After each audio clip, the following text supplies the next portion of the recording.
가성비값 FA-50 글로벌 시장 재패 눈앞. 최근 폴란드 방위산업 전문 매체 디펜스24에 흥미로운 글이 실렸다. 한국이 폴란드에 대한 FA-50 수출을 계기로 유럽 시장에 1000대 이상 계열 기체를 추가로 수출하려 한다는 것이다. 몇 년 전만 해도 FA-50이나 모체인 T-50 골든 이글의 발로 확보가 쉽지 않아 보였다.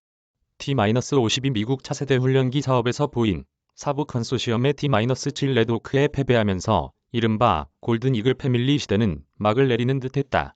하지만 이제는 FA-50 개발업체 한국항공우주산업이 천명한 1000대 이상 수출 목표가 마냥 허황된 꿈으로 보이지 않는다.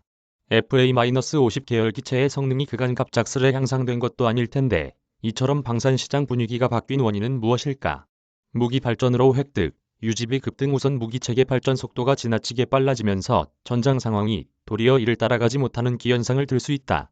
현대 전투기는 최근 10년 동안 급격히 발전한 전자공학 덕분에 엄청난 기술적 진보를 보이고 있다. 일부 최신 기종은 레이더와 전자광학, 적외선 신호를 모두 수집해 데이터를 융합하는 방식으로 1000km 이상 거리의 표적을 탐지할 정도다.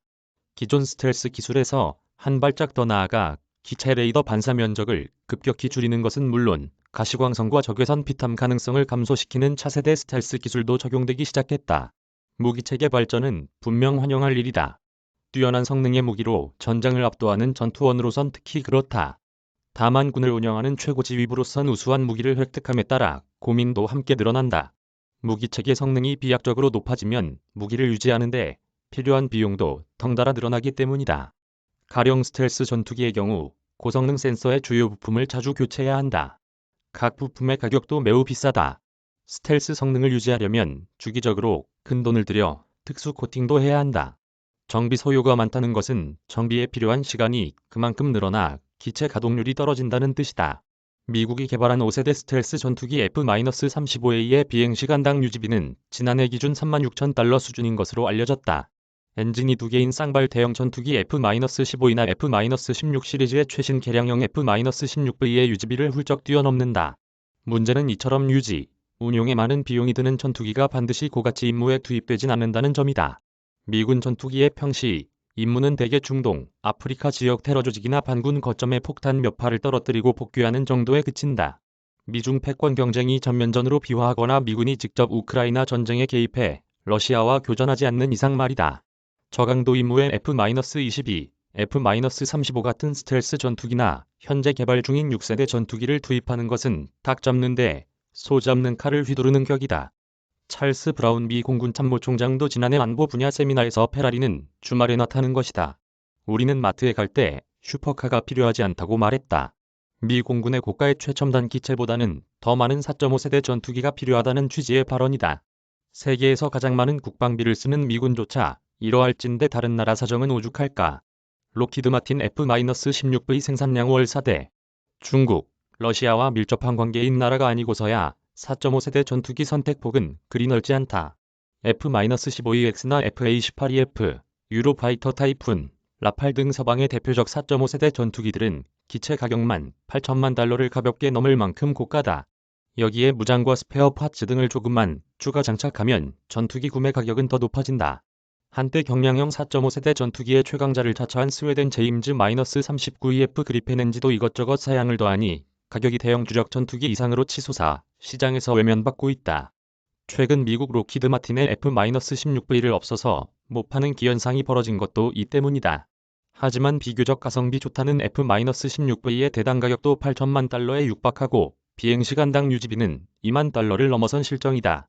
몰려드는 주문 때문에 지금 계약해도 빨라야 4에서 5년 후에나 기체를 인도받을 수 있다고 한다. 한 달에 최대 4대 수준인 록히드 마틴 그린빌 공장의 F-16V 생산 능력이 포화 상태에 이른 것이다. 2018년 F-16V 14대를 주문한 슬로바키아는 당초 록히드 마틴 측으로부터 2022년 초도 물량 출고가 가능하다고 안내받았으나 최근 내년 하반기에나 출고할 수 있다는 통보를 받았다고 한다. 2019년 25대를 발주한 모로코는 2027년, 같은 해 16대를 발주한 바레인은 2024년 이후 출고 예정이라고 통보받았다. 2020년 66대를 계약한 대만도 2023년 하반기로 예정됐던 최초 생산분 2대의 출고가 미뤄져 속을 썩고 있다. 대만과 비슷한 시기에 8대를 주문한 불가리아는 2027년에야 F-16V를 받을 예정이다. 유럽제 전투기들의 납기 지연은 더 심각하다.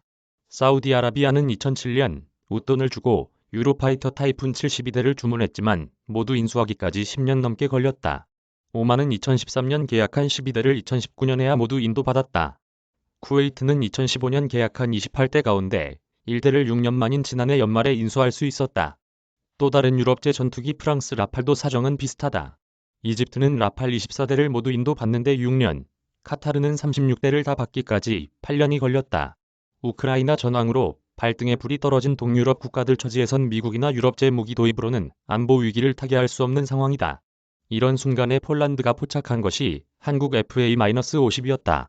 FA-50은 당장 전투기가 필요하면서도 주머니 사정이 여의치 않은 동유럽 국가들의 그야말로 한 줄기 빛과 같은 존재였다.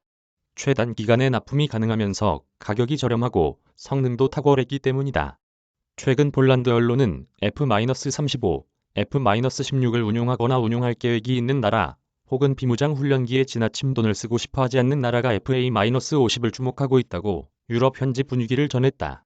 FA-50 도입 후보국으로 슬로바키아, 불가리아, 크로아티아, 루마니아, 오스트리아, 스위스, 핀란드, 포르투갈, 세르비아 등이 추가로 거론되는 상황이다. 우크라이나 군사 지원의 동유럽 항공 전력 빈틈. 최근 동유럽 국가들이 우크라이나에 대한 군사 지원에 나서면서 자국 영공 방어에 빈틈이 생긴 점을 주목해야 한다. 슬로바키아는 최근 미그 -29 11대를 모두 우크라이나에 넘겨 사실상 전투기가 없는 상태다. 내년 하반기 F-16V가 순차적으로 출고될 예정이지만 한 개 비행대밖에 구성할 수 없는 14대 물량에 그친다. 이에 따라 F-16V를 보조하면서 노후 L-39 훈련기 7대를 대체할 다목적 기체 도입이 필요하다. 슬로바키아 처지에선 조기 인수할 수 있는 전투기 겸 훈련기로서 F-16과 호환성이 높은 기체는 FA-50 하나뿐이다. 불가리아 역시 전략 퇴역 예정인 미그 -29 전투기 11대와 수-25 8대, L-39 6대를 대체할 공격기 겸 고등 훈련기가 필요하다.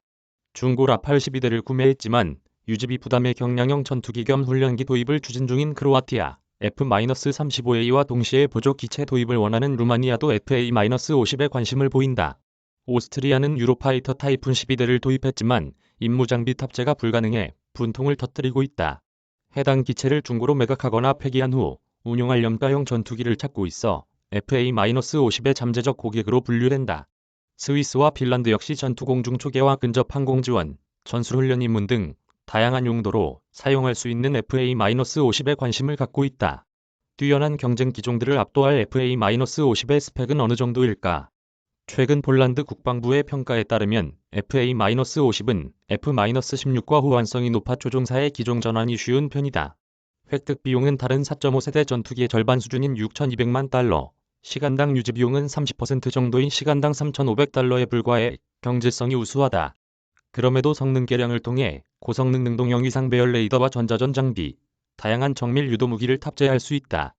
초음속 비행 능력을 갖춘 덕에 동급의 경량 전투기 가운데 공중 기동성이 가장 우수하다. FA-50은 F-16이나 라팔, 유로파이터 타이푼보다 덩치가 작고 구조 설계도 단순하다. 이에 따라 생산성이 뛰어나 폴란드는 2024년까지 48대 물량을 전부 납품받을 예정이다. 앞서 짚은 것처럼 주머니는 얇지만 당장 고성능 전투기가 필요한 나라 입장에선 FA-50이 사실상 유일한 대안인 것이다. 4개 대륙 전진기지로 규모 경제 실현. FA-50에 대한 높은 평가는 미국도 비슷하다. 280에서 400대 물량 도입이 예정된 미 공군의 고등 전술훈련기 사업에서 TF-50이 유력 후보로 평가되고 있다. 해당 모델이 미 공군에 채택될 경우 미국 판로가 크게 확대될 전망이다. 200대 규모의 미 해군 차세대 훈련기와 100대 규모의 미 해병대 차세대 훈련기 사업도 FA-50 계열 기체가 석권할 가능성이 높아지는 것이다. 이처럼 FA-50 계열의 미군 채용이 현실화하면 규모 경제가 실현될 전망이다. 저렴한 획득, 유지 비용이 이점이 더욱 강화될 것으로 기대를 모으고 있다. 이번 폴란드 수출은 FA-50 비상의 시작에 불과하다. 한국에서 개발한 FA-52 유럽 생산 거점과 미주 지역 생산 거점, 아프리카 내 면허 생산 거점을 갖추면 4개 대륙의 전진 기지를 보유한 글로벌 베스트셀러가 될 수 있다. 지금 같은 훈풍이 계속돼 FA-52 대한민국 항공우주 산업의 퀀텀 점프를 견인하는 기념비적 기종이 되길 기대해본다.